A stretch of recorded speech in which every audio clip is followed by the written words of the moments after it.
পর্দার আড়ালে থেকে যিনি এতদিন তাবর তাবর নেতাদের সরকার গড়ে দিয়েছেন, তিনি কি এবার নিজেই মসনদ দখল করতে চলেছেন? বিহারের বাকিপুর উপনির্বাচন কি নিছকই একটি সাধারণ ভোট, নাকি এটি মহাযুদ্ধের এক চরম সাসপেন্সফুল থ্রিলার? আর এই হাই ভোল্টেজ লড়াইয়ে প্রশান্ত কিশোরের তুরুপের তাস কি এমন কেউ যার নাম শুনলে গোটা দেশের রাজনীতিতে তোলপাড় শুরু হবে? বিজেপির দুর্ভেদ্য দুর্গে কি এবার চূড়ান্ত আঘাত হানতে চলেছেন প্রশান্ত কিশোর? আর কে তার সেই তুরুপের তাস যার নাম শুনলে জনসমাজের কর্মীদের মধ্যে ব্যাপক উৎসাহ তৈরি হয়েছে? আর সবশেষে যে প্রশ্নটা উঠে আসছে সেটা হলো, বাকিপুরে কে হাসবে শেষ হাসি, বিজেপি নাকি প্রশান্ত কিশোর? বিহারের রাজধানী পাটনার বাকিপুর বিধানসভা আসনের উপনির্বাচন এখন আর শুধুমাত্র একটি সাধারণ নির্বাচন নেই।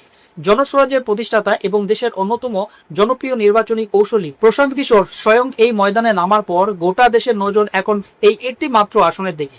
বছরের পর বছর ধরে অন্যান্য দলের জন্য ভোটের নিখুঁত ব্লুপ্রিন্ট তৈরি করেছেন যিনি, সেই প্রশান্ত কিশোর এই প্রথমবার নিজে সরাসরি জনতার দরবারে ভোট চাইছে। তাই এই উপনির্বাচন তার রাজনৈতিক ভবিষ্যৎ এবং জনসমর্থনের সবচেয়ে বড় অগ্নিপরীক্ষা হতে চলেছে। লড়াইটা আরও বেশি মারাত্মক কারণ বাকিপুর দীর্ঘকাল ধরে বিজেপির অভেদ্য দুর্গ হিসেবে পরিচিত। আর এই দুর্গে আঘাত এনে নিজের রাজনৈতিক শক্তি প্রমাণের কঠিন চ্যালেঞ্জ নিতে চলেছেন প্রশান্ত কিশোর।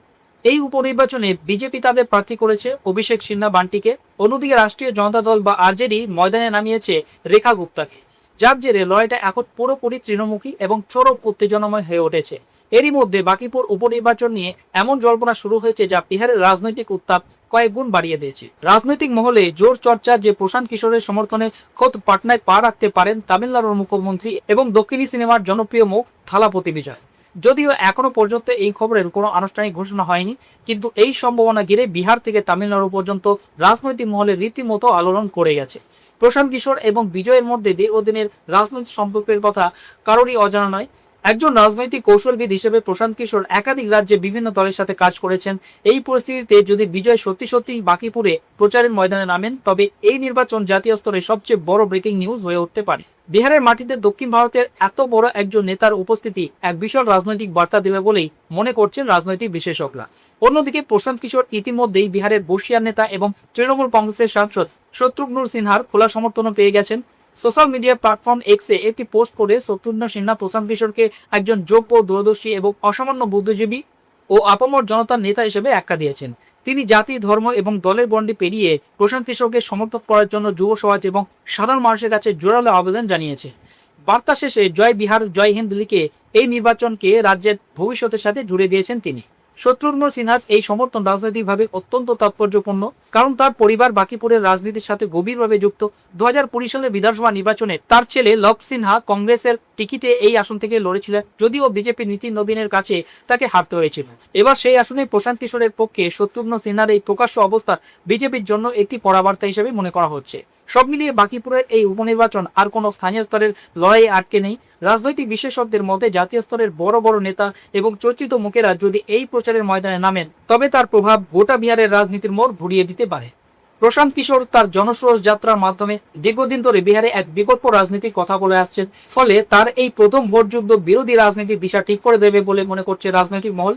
আগামী 30শে জুলাই বাকিপুর বিধানসভা আসনে ভোট গ্রহণ হবে এবং 3রা আগস্ট ভোট গণনার দিনই স্পষ্ট হয়ে যাবে যে বিহারের রাজনীতিতে প্রশান্ত কিশোরের এই নতুন ইনিংস কতটা সফল হল। একদিকে প্রথমবারের প্রার্থী পিকে, অন্যদিকে নিজেদের দুর্গ বাঁচানোর মরিয়া চেষ্টায় বিজেপি, আর তার মাঝেই জয় ছিনিয়ে নিতে প্রস্তুত আরজেডি। বিজেপি যদিও দাবি করছে যে তারা একজন পুরনো ও প্রকৃত তৃণমূল স্তরের কর্মীকে প্রার্থী করেছে, যিনি বহু বছর ধরে সাধারণ মানুষের মাঝে কাজ করেছেন, কিন্তু বিরোধীরা এবং স্থানীয় মানুষের একাংশ এই দাবি মানতে নারাজ। তাদের চোখে বিজেপি আসলে প্রাক্তন বিধায়ক নীতিন নবীনেরই এক উত্তরাধিকে প্রার্থী হিসেবে চাপিয়ে দিয়েছে। বিরোধীদের স্পষ্ট অভিযোগ, বিজেপি হয়তো দাবি করবে যে তারা অনেক কাজ করেছে, কিন্তু রাজ্য সরকার বা কেন্দ্রীয় সরকারের টাকায় হওয়া বড় বড় ব্রিজ বা ফ্লাইওভারের কৃতিত্ব স্থানীয় বিধায়ক নিতে পারেন না। একজন জনপ্রতিনিধির আসল কাজ হলো বাকিপুরের সাধারণ মানুষের মৌলিক চাহিদাগুলো পূরণ করা। রাস্তাঘাট, নর্দমা, বিদ্যুৎ, স্বাস্থ্য, শিক্ষা এবং কমিউনিটি হলের মতো বিষয়গুলিতে নজর দেওয়ার কথা ছিল, কিন্তু অভিযোগ প্রাক্তন বিধায়ক এই বিধানসভাকে সম্পূর্ণ উপেক্ষা করে কেবল নিজেদের মন্ত্রিপদ এবং দলের কাজেই বেশি ব্যস্ত ছিলেন। সাধারণ মানুষের জন্য কাজ করলে আজ বাকিপুরের চিত্রটা অন্যরকম হতো। বর্তমানে যে কোনো সংযোগকারী রাস্তা বা মূল রাস্তায় গেলেই ভাঙাচোরা রাস্তা আর খোলা ম্যানহোল চোখে পড়বে, যা বিগত দিনের চরম অবস্থারই নীরব সাক্ষী। এমন অবস্থা যে রাতে কেউ ফোনে কথা বলতে বলতে হাঁটলে সেই খোলা ম্যানহোলের গর্তে যে কোনো মুহূর্তে পড়ে বড়সড় দুর্ঘটনা ঘটতে পারে। তাই এবার মানুষ হিসাব বুঝে নিতে পুরোপুরি তৈরি। ফলে বোঝা যাচ্ছে এবারের লড়াইটা আর দ্বিমুখী নয়, এবারের লড়াইটা হলো তৃণমুখী। একদিকে প্রশান্ত কিশোর, অন্যদিকে আরজেডি, আর অন্যদিকে বিজেপির দুর্ভেদ্য দুর্গ। সব মিলিয়ে লড়াইটা বেশ জমজমাট হতে চলেছে বলে মনে করছে রাজনৈতিক মহল। এই পুরো বিষয়ে আপনার মতামত কি? কমেন্ট বক্সে অবশ্যই জানান।